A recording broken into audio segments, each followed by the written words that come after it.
Fireside Tailes for Wolfgang. Originally broadcast on GWC Productions' YouTube channel, Caps Media Television Channel 6 in Ventura on KPPQ LP Ventura at 104.1 FM, and on the KPPQ Podcast Network.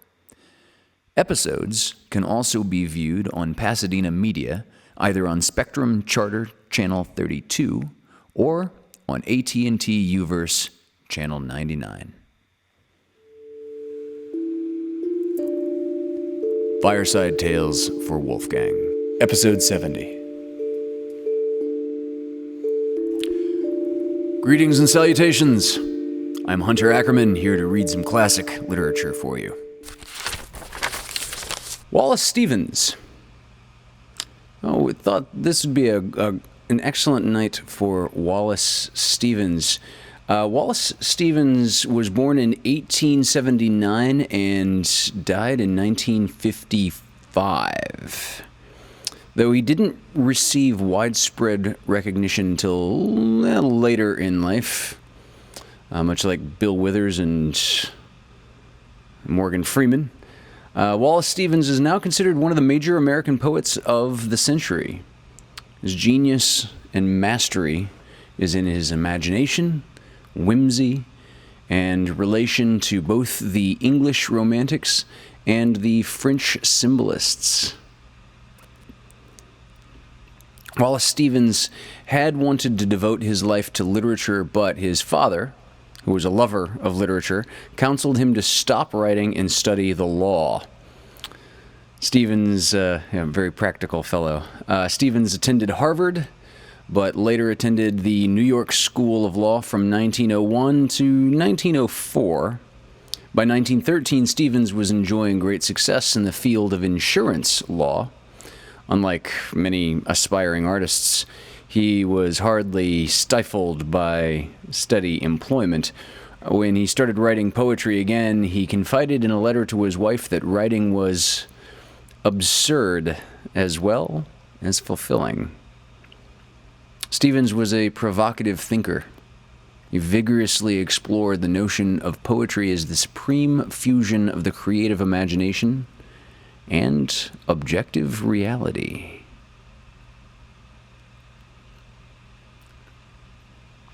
In 1923, we saw the first book of poetry by Wallace Stephens, and the only one presently in the public domain. This book of poetry was called Harmonium. Most of Harmonium's poems were published between 1914 and 1923 in various magazines, and then published as a collection in 1923. Harmonium exemplifies Stephens' extraordinary vocabulary, his sense of imagery, and his ability to both lampoon and philosophize. So, all of this evening's poems are from the book Harmonium. This poem is the first poem in Wallace Stephens' first book of poetry, Harmonium. This poem is called Earthly Anecdotes.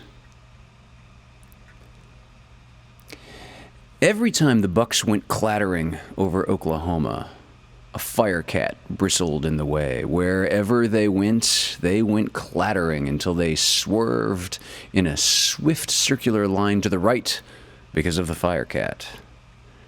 Or until they swerved in a swift circular line to the left because of the firecat. The bucks clattered, the firecat went leaping to the right, to the left, and bristled in the way. Later, the firecat closed his bright eyes and slept. This second poem is called Disillusionment of 10 O'Clock by Wallace Stephens. The houses are haunted by white nightgowns. None are green or purple with green rings, or green with yellow rings, or yellow with blue rings. None of them are strange, with socks of lace and beaded cinctures, people are not going to dream of baboons and periwinkles. Only here and there an old sailor, drunk and asleep in his boots, catches tigers in red weather.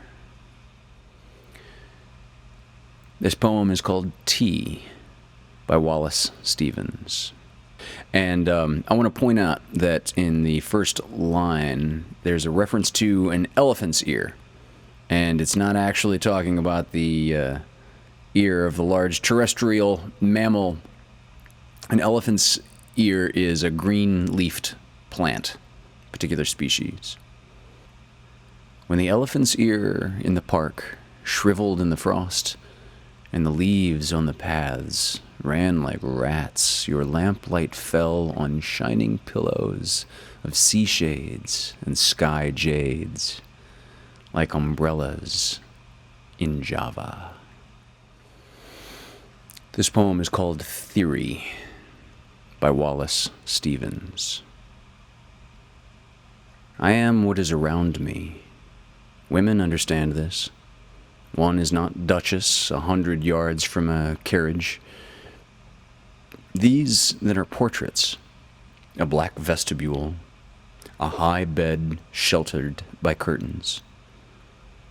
These are merely instances. So, yeah, let's get everybody caught up. Where are we? Summary part 5 of Peter Pan. As promised, we heard the tale of the lagoon, where the children spent long summer days swimming and playing mermaid games, but definitely not with the mermaids who loved Peter but couldn't tolerate his friends. One day they were playing at Marooner's Rock, and the lagoon changed from a laughing place to a formidable place. When Peter yelled, "Pirates, dive!" there was a gleam of legs, and the lagoon seemed deserted. Smee and Starkey had Tiger Lily as a captive in their dinghy and were going to leave her on the rock to drown when the tide came up. Peter chose to imitate Hook's voice to say, "Set her free." Of course, they followed Captain's orders, but the real Captain Hook came swimming up to the boat, and Peter couldn't resist taunting them with his Hook voice and claiming to be Hook. Eventually, a fight between the boys and the pirates ensued. As Peter and Hook were on the rock fighting, Peter saw that Hook had a disadvantage and helped him up. Hook repaid Peter by biting him, and the absolute unfairness of this just dazed and horrified Peter. Hook took off, swimming for the boat because the tick-tock of the croc was chasing him. The boys found the dinghy and called for Peter and Wendy, but decided they had flown back to their underground home. However, Wendy and Peter were stranded on Marooner's Rock with no energy to swim or fly home. Michael's kite came floating by, so Peter convinced Wendy to use it to fly home, but Peter was alone on the rock, which would soon be submerged. The Neverbird saw Peter's plight and made a desperate attempt to make Peter understand to use her nest as a boat. Peter got into her nest, but then used Starkey's hat, which floated beautifully, and put the Neverbird's eggs in it. She was delighted and sat snuggled on her eggs. Now, all Neverbirds built in that shape for their nest, and the boys got to go to bed late that night, which was perhaps the biggest adventure of all. I love that they're fighting pirates with swords, but they have a bedtime. Part 6 of Peter Pan, from the book by James M. Barrie. This begins with Chapter 10, entitled The Happy Home. One important result of the brush on the lagoon was that it made the Indians their friends.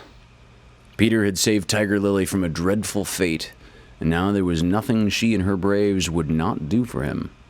All night they sat above, keeping watch over the home under the ground and awaiting the big attack by the pirates, which obviously could not be much longer delayed.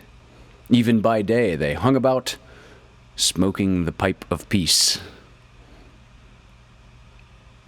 They called Peter the Great White Father, prostrating themselves before him, and he liked this tremendously, so that it was not really good for him. "The Great White Father," he would say to them in a very lordly manner as they groveled at his feet, "is glad to see the Piccalilli warriors protecting his wigwam from the pirates." "I'm Tiger Lily," that lovely creature would reply. "Peter Pan saved me. I am his friend.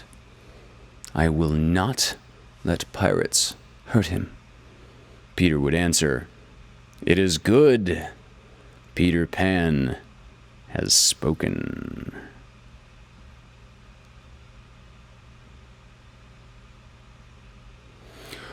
Always when he said, "Peter Pan has spoken," it meant that they must now shut up, and they accepted it humbly in that spirit, but they were by no means so respectful to the other boys, whom they looked upon as just ordinary braves.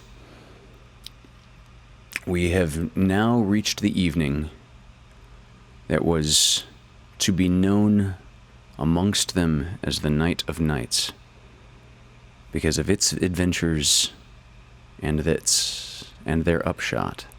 The day, as if quietly gathering its forces, had been almost uneventful. And now the Indians in their blankets were at their posts above, while below the children were having their evening meal, all except Peter, who had gone out to get the time. The way you got the time on the island was to find the crocodile, and then stay near him till the clock struck. The meal happened to be a make-believe tea, and they sat around the board, guzzling in their greed, and really, with their chatter and recriminations, the noise, as Wendy said, was positively deafening. To be sure, she did not mind noise, but she simply would not have them grabbing things and then excusing themselves by saying that Toodles had pushed their elbow. There was a fixed rule that they must never hit back at meals, but should refer the matter of dispute to Wendy by raising the right arm politely and saying, "I complain of so-and-so." But what usually happened was that they forgot to do this or did it too much. "Silence!" cried Wendy. For the 20th time, she had told them that they were not all to speak at once. "Is your mug empty, Slightly, darling?" Not quite empty, Mummy," Slightly said, after looking into an imaginary mug.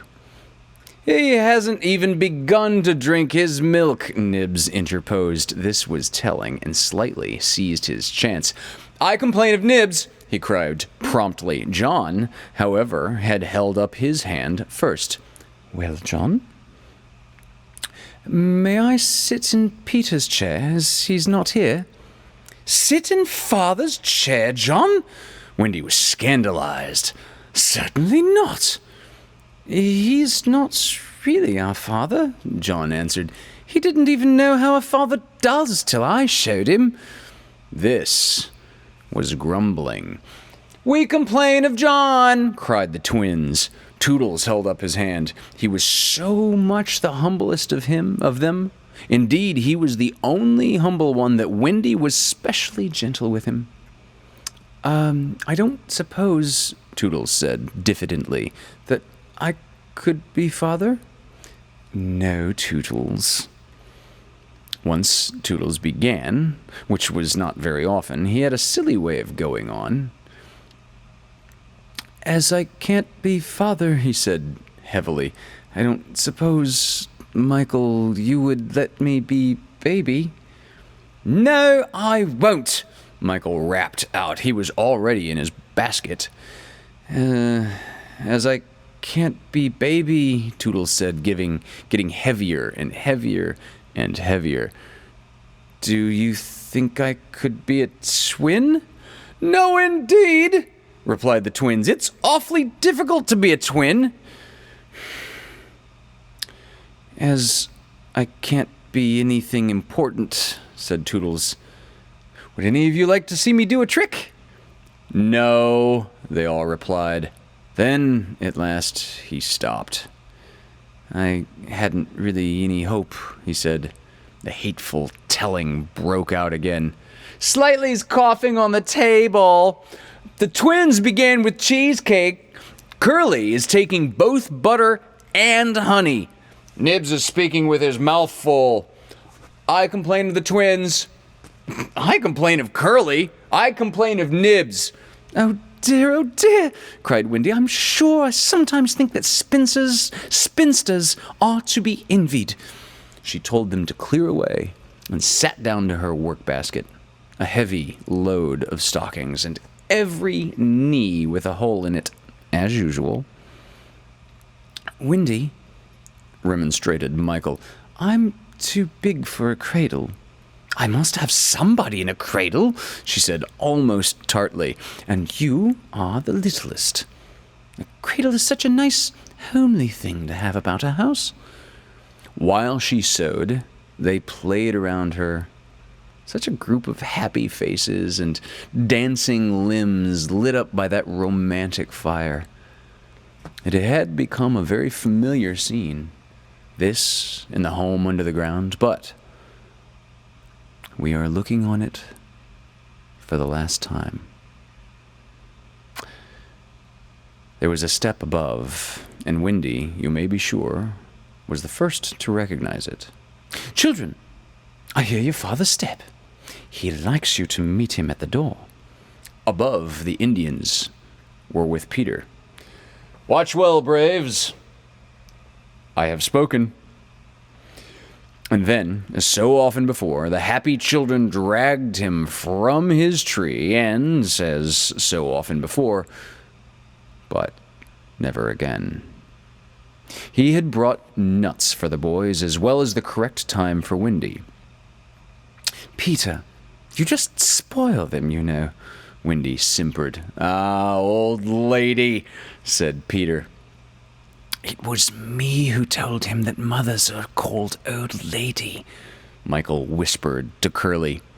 I complain of Michael, said Curly instantly. The first twin came to Peter. Father, we want to dance. Dance away, my little man, said Peter, who was in good humor. But we want you to dance. Peter was really the best dancer among them, but he pretended to be scandalized. Me! My old bones would rattle. And Mummy, too. What? Cried Wendy. The mother of such an armful. Dance? But it's Saturday night, slightly insinuated.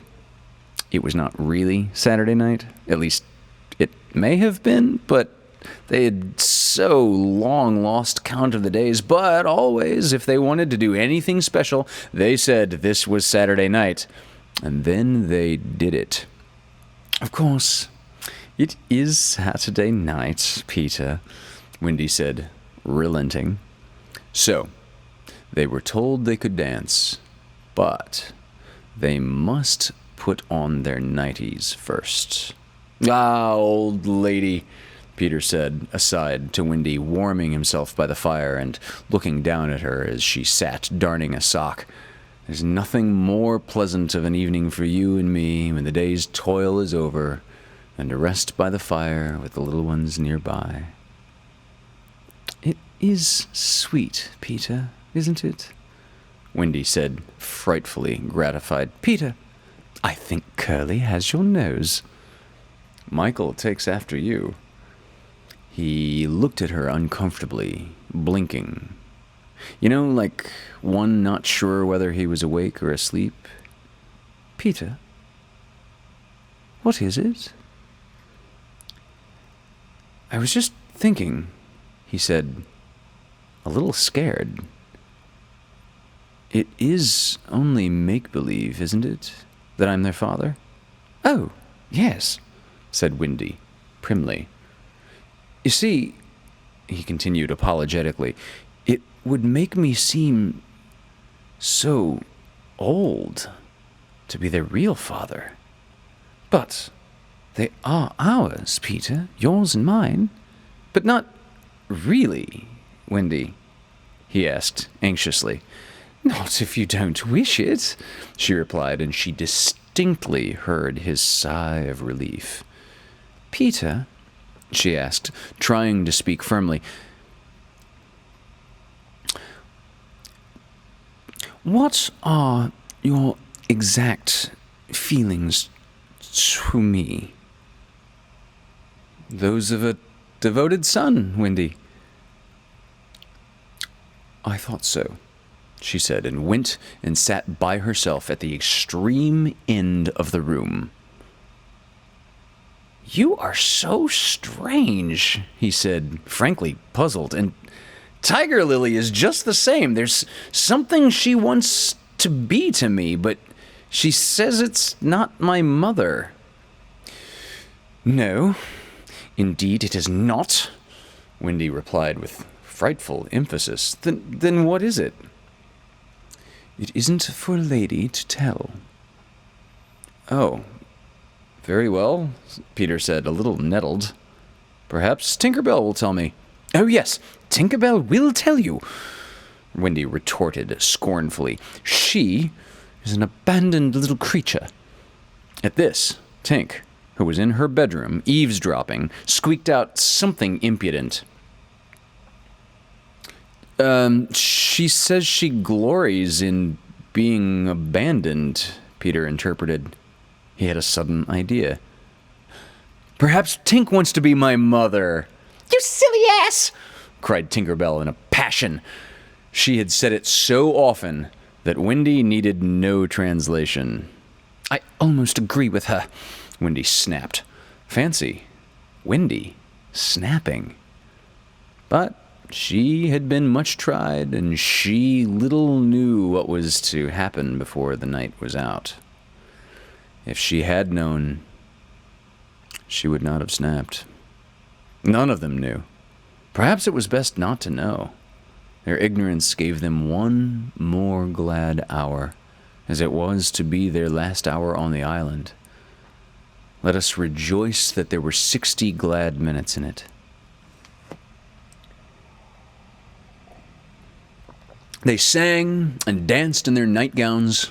Such a deliciously creepy song it was, in which they pretended to be frightened at their own shadows, little writing that so soon shadows would close in upon them, from whom they would shrink in real fear. So uproariously happy was the dance, and how they pushed each other on the bed and out of it. It was a pillow fight rather than a dance, and when it was finished, the pillows insisted on one bout more, like partners who know that they may never meet again. The stories they told before it was time for Wendy's good night story. Oh, even slightly tried to tell a story that night, but the beginning was so fearfully dull that it appalled not only the others but himself, and he said gloomily, Yeah, it is a dull beginning, eh? I say, let us pretend that that is the end. And then, at last, they all got into bed for Wendy's story. The story they loved best. The story Peter hated. Usually, when she began to tell this story, he left the room or put his hands over his ears, and possibly, if he had done either of those things this time, they might all still be on the island. But tonight, he remained on his stool. And we shall see what happened. Chapter 11, Wendy's Story. Listen, then, said Wendy, settling down to her story, with Michael at her feet and 7 boys in the bed. There was once a gentleman. I'd rather it had been a lady, Curly said. I wish he had been a white rat, said Nibs. Quiet, their mother admonished them. There was a lady also. Oh, Mummy, cried the first twin. You mean that there is a lady also, don't you? She's not dead, is she? Oh, no. I'm awfully glad she isn't dead, said Toodles. Are you glad, John? Of course I am. Are you glad, Nibs? Rather. Are you glad, twins? We're glad. Oh, dear, sighed Wendy. Little less noise there, Peter called out, determined that she should have fair play, however beastly a story it might be in his opinion. The gentleman's name, Wendy continued, was Mr. Darling, and her name was Mrs. Darling. I knew them, John said, to annoy the others. I think I knew them, said Michael, rather doubtfully. They were married, you know, explained Wendy. And what do you think they had? White rats! Cried Nibs, inspired. No. It's awfully puzzling, said Toodles, who knew the story by heart. Quiet, Toodles. They had 3 descendants. What is descendants? Well, you are one, twin. Did you hear that, John? I am a descendant. Descendants are only children, said John. Oh dear, sighed Wendy. Now, these 3 children had a faithful nurse called Nana. But Mr. Darling was angry with her and chained her up in the yard, and so all the children flew away. It's an awfully good story, said Nibs. They flew away, Wendy continued, to the Neverland, where the lost children are. I just thought they did, Curly broke in excitedly. I don't know how it is, but I just thought they did. Oh, Wendy, cried Toodles. Was one of the lost children called Toodles? Yes, he was. I'm in a story! Hurrah! I'm in a story, Nibs! Hush. Hush. Now, I want you to consider the feelings of the unhappy parents with all their children flown away. Oh, they all moaned, though they were really not actually considering the feelings of unhappy parents, not one jot. Think of the empty beds. Ooh, it's awfully sad, the first twin said cheerfully. I don't see how it can have a happy ending, said the second twin. Do you, Nibs? I'm frightfully anxious. If you knew how great is a mother's love, Wendy told them triumphantly, you would have no fear. She had now come to the part that Peter hated. I do like a mother's love, said Toodles, hitting Nibs with a pillow. Do you like a mother's love, Nibs? I do just, said Nibs, hitting back. You see, Wendy said complacently, our heroine knew that the mother would always leave the window open for her children to fly back by. So they stayed away for years and had a lovely time. Did they ever go back? Asked Toodles. Let us now, said Wendy, bracing herself up for her finest effort. Take a peep into the future. And they all gave themselves the twists that makes peeps into the future easier. Years have rolled by, and who is this elegant lady of uncertain age alighting at London Station? Wendy, who is she? Cried Nibs, every bit as excited as if he didn't know. Can it be? Yes? No? It is. The fair Wendy. Oh. And who are the noble, portly figures accompanying her, now grown to man's estate? Can they be John and Michael? They are. Oh! See, dear brothers, says Wendy, pointing upwards. There is the window, still standing open. Ah, Now we are rewarded for our sublime faith in a mother's love. So, up they flew to their mummy and daddy, and pen cannot describe the happy scene over which we draw a veil. That was the story, and they were as pleased with it as the fair narrator herself. Everything just as it should be, you see. So great indeed was their faith in a mother's love. But there was one there who knew better, and when Wendy finished, he uttered a hollow groan. "What is it, Peter?" she cried, running to him, thinking he was ill. She worried over him. "Where's it, Peter?" "It isn't that kind of pain," Peter replied, darkly. "Then what kind is it?" "Wendy, you were wrong about mothers." They all gathered round him in a fright. So alarming was his agitation, and with a fine candor, he told them what he had hitherto concealed.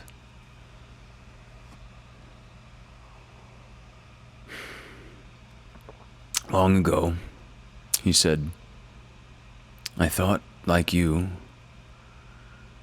that my mother would always keep the window open for me. So I stayed away for moons and moons and moons, and then flew back, but the window was barred. For mother had forgotten all about me, and there was another little boy sleeping in my bed." I'm not sure that this was true, but Peter thought it was true, and it scared them. "Are you sure mothers are like that?" "Yes." "Wendy, let us go home," cried John and Michael together. "Yes," she said, clutching them. "Not tonight?" asked the Lost Boys, bewildered. They knew in what they called their hearts that one can get on quite well without a mother, and that it is only the mothers who think that you can't. "At once," Wendy replied resolutely, for the horrible thought had come to her. Perhaps mother is in half mourning by this time. This dread made her forgetful of what must be Peter's feelings, and she said to him rather sharply, "Peter, will you make the necessary arrangements?" "If you wish it," he replied, as coolly as if she had asked him to pass the nuts, not so much as a sorry to lose you between them. If she did not mind the parting, he was going to show her that neither did he. But, of course, he cared very much. And he was so full of wrath against grown-ups who were spoiling everything that as soon as he got inside his tree, he breathed intentionally quick, short breaths at the rate of about 5 to a second. He did this because there was a saying in the Neverland that every time you breathe, a grown-up dies. And Peter was killing them off vindictively as fast as possible. Then, having given the necessary instructions to the Indians, he returned to the home where an unworthy scene had been enacted in his absence. Panic-stricken at the thought of losing Wendy, the Lost Boys had advanced upon her threateningly. "It'll be worse than before she came," they cried. "We shan't let her go. Let's keep her prisoner. Aye, chain her up." In her extremity, an instinct told her to which of them to turn. "Toodles," she cried, "I appeal to you." Was it not strange? She appealed to Toodles, quite the silliest one. Grandly, however, did Toodles respond. For that one moment he dropped his silliness and spoke with dignity. "I am just Toodles," he said, "and nobody minds me. But the first who does not behave to Wendy like an English gentleman, I will blood him severely." He drew back his hanger, and for that instant his sun was at noon. The others held back uneasily. Then Peter returned, and they saw at once that they would get no support from him. He would keep no girl in the Neverland against her will. "Wendy," he said, striding up and down, "I have asked the Indians to guide you through the wood, as flying tires you so." "Thank you, Peter."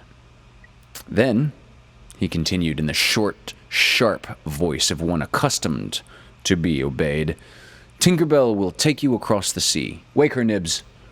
Nibs had to knock twice before he got an answer, although Tink had really been sitting up in bed listening for some time. "Who are you? How dare you? Go away!" she cried. "You are to get up, Tink," Nibs called, "and take Wendy on a journey." Of course, Tink had been delighted to hear that Wendy was going, but she was jolly well determined not to be her courier, and she said so in still more offensive language. Then she pretended to be asleep again. "She says she won't," Nibs exclaimed, aghast at such insubordination, whereupon Peter went sternly toward the young lady's chamber. "Tink," he rapped out, "if you don't get up and dress at once, I will open the curtains, and then we shall all see you in your negligee." This made her leap to the floor. "Who said I wasn't getting up?" she cried. In the meantime, the boys were gazing very forlornly at Wendy, now equipped with John and Michael for the journey. By this time they were dejected. Not merely because they were about to lose her, but also because they felt that she was going off to something nice, to which they had not been invited. Novelty was beckoning to them as usual, crediting them with a nobler feeling. Wendy melted. "Dear ones," she said, "if you will all come with me, I feel almost sure I can get my father and mother to adopt you." The invitation was meant specially for Peter, but each of the boys was thinking exclusively of himself, and at once they jumped with joy. "But won't they think of us rather a handful?" Nibs asked in the middle of his jump. "Oh, no," said Wendy, rapidly thinking it out. "It will only mean having a few beds in the drawing room, and they can be hidden behind the screens on first Thursdays." "Peter, can we go?" they all cried imploringly. They took it for granted that if they went, he would go also. "All right," Peter replied, with a bitter smile, and immediately they rushed to get their things. "And now, Peter," Wendy said, thinking she had put everything right, "I'm going to give you your medicine before you go." She loved to give them medicine, and undoubtedly gave them too much. Of course, it was only water, but it was out of a bottle. And she always shook the bottle and counted the drops, which gave it a certain medicinal quality. On this occasion, however, she did not give Peter his draught, for just as she had prepared it, she saw a look on his face that made her heart sink. "Get your things, Peter," she cried, shaking. "No," he answered, pretending indifference. "I'm not going with you, Wendy." "Yes, Peter." "No." To show that her departure would leave him unmoved, he skipped up and down the room, playing gaily on his heartless pipes. She had to run about after him, though it was rather undignified. "To find your mother," she coaxed. Now, if Peter had ever quite had a mother, he no longer missed her. He could do very well without one. He had thought them out and remembered only their bad points. No, no, he told Wendy decisively. Perhaps she would say I was old. And I just want to always be a little boy and to have fun. But Peter, no. And so the others had to be told.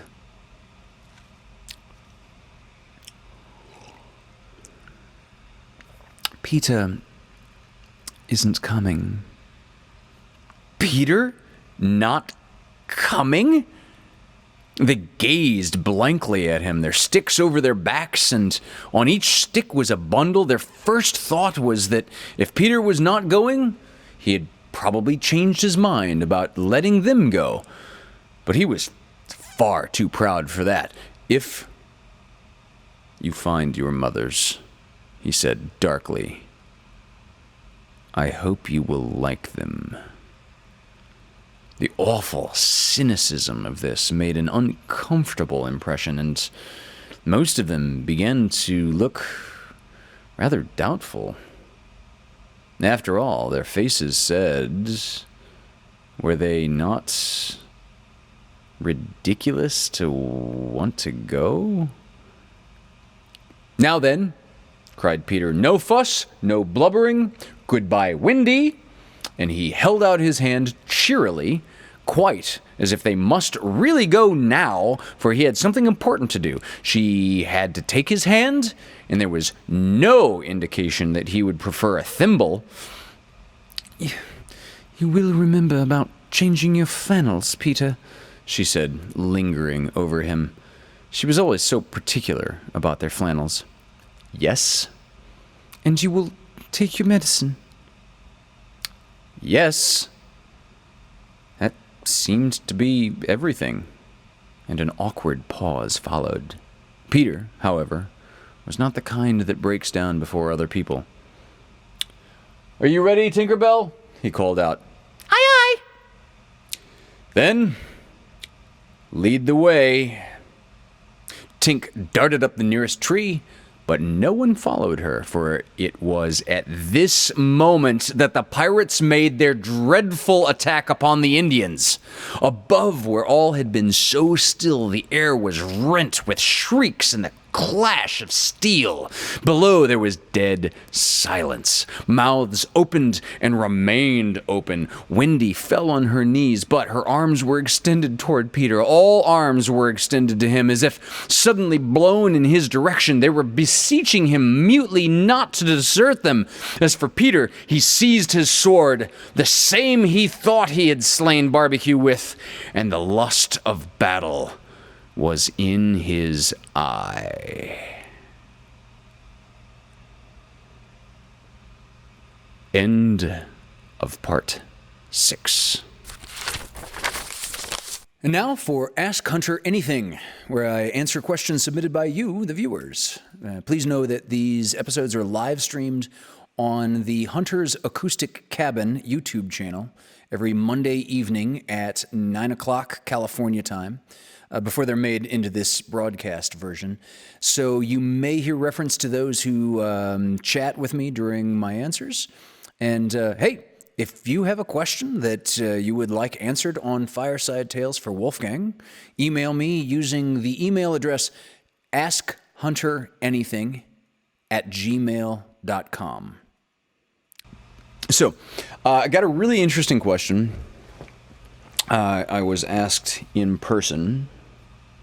And what struck me as fascinating about the question is that I don't think, upon first glance, most people would actually understand what the question was. I was asked recently, when one loses weight, i.e., burns fat, gets leaner, gets thinner,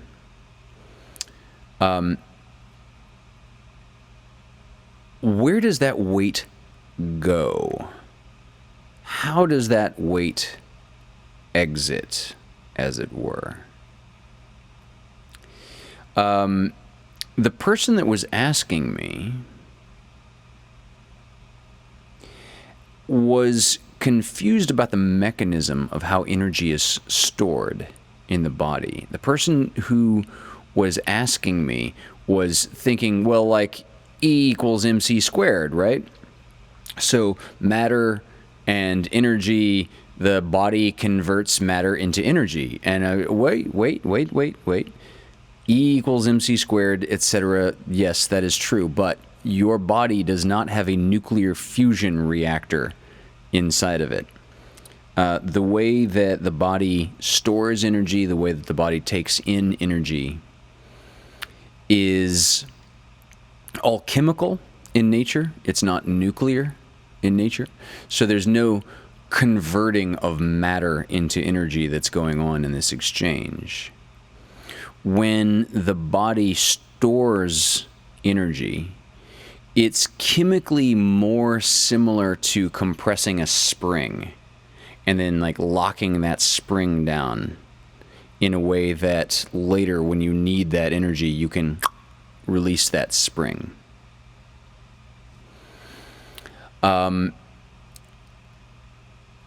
So when you eat more calories than you burn, your body is extremely efficient at turning those excess calories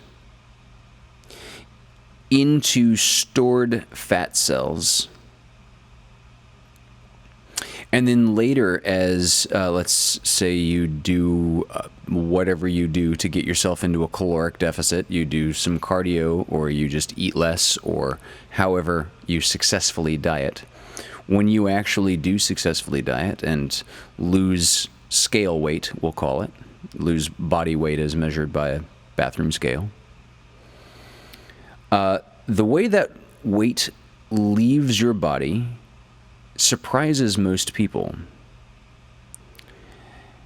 It's actually from exhalation.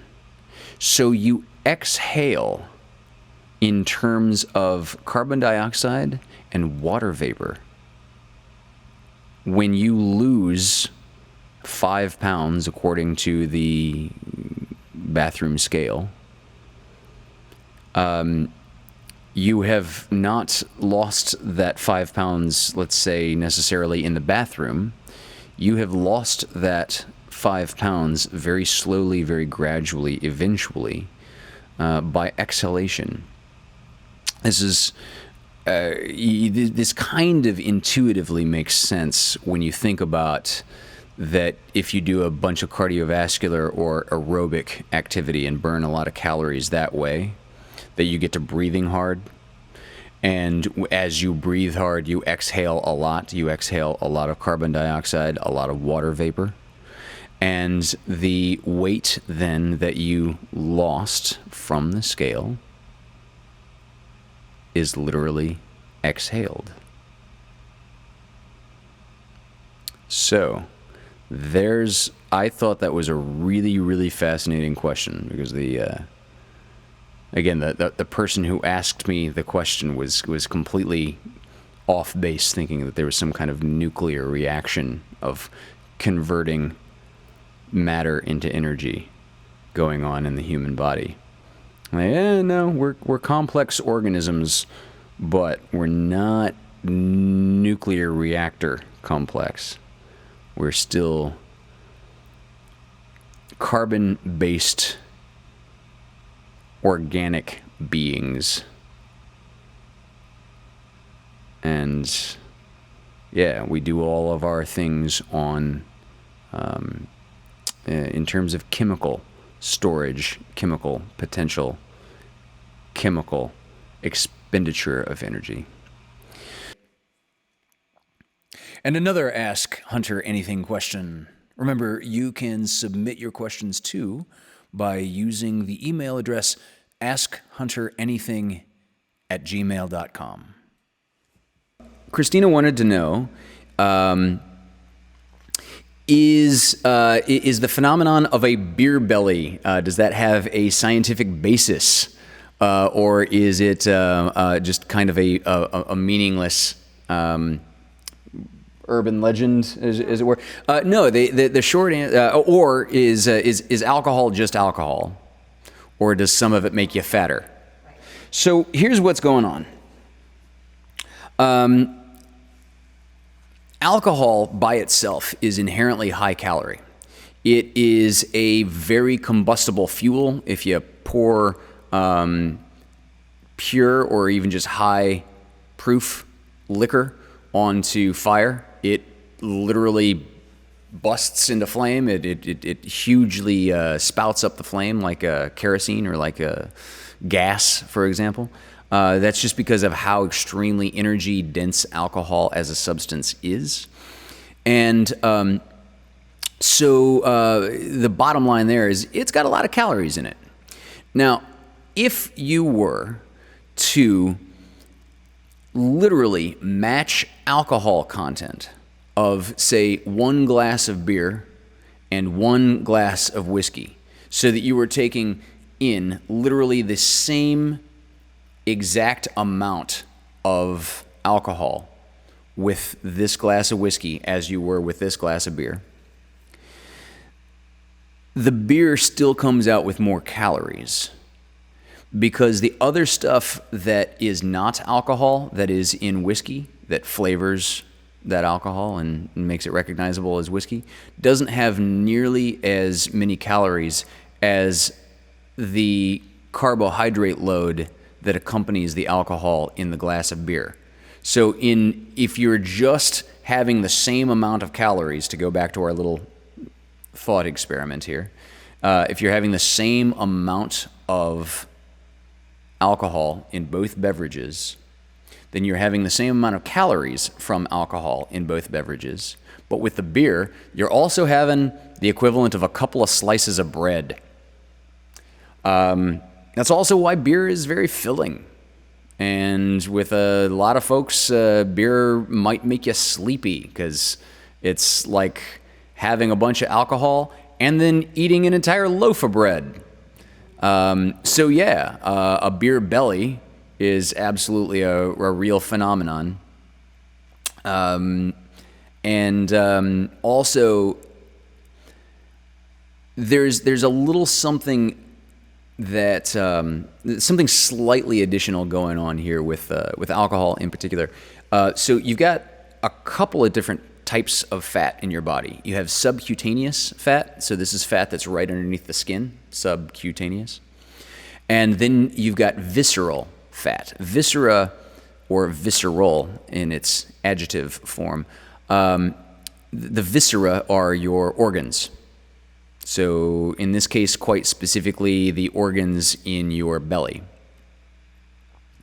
I won't go into the real specifics, but something goes on additionally that you are slightly more likely to store a slightly higher percentage of excess calories coming from alcohol in the form of visceral fat, as opposed to the, let's put it in big air quotes, healthier subcutaneous fat. You can, in just the name of health, you can get your visceral fat down to literally 0% and be very healthy and just fine. You cannot get your subcutaneous fat even close to 0%. You will literally die. You'll have all kinds of problem with organ failure because your organs quite simply need fat stored in the body. Also, fat cells are hormone regulators. There are a couple of hormones called leptin and ghrelin that are mediated by the presence of subcutaneous fat in your body, underneath your skin. So you can do without visceral fat. You cannot do without any subcutaneous fat. So even like champion bodybuilders that get like so lean they have even striated glutes. Why is that a big deal, striated glutes? Because like the fat in your butt, be you male or female or non-binary, doesn't matter. The fat in your butt tends to stay around even when you are burning fat from other places in your body. There are different kinds of receptors in different kinds of fat cells that are that make that fat easier to burn, or that make your body hold on to those fat cells a little more tenaciously. And your butt typically is filled with this particular type of slow burning, hard to lose type fat. So butt fat typically stays on the longest. And to make your butt smaller, if that's what you want to do, for whatever reason you'd be inclined to do that, you're not going to be able to spot fat burn focused on your butt if you follow that. The only way that you can lose butt fat is to lose total body fat. So this is a long-winded sidebar of saying that bodybuilders who have lost so much fat to get into stage weight, they've lost so much that you can see striations in their glutes, in their butt muscles.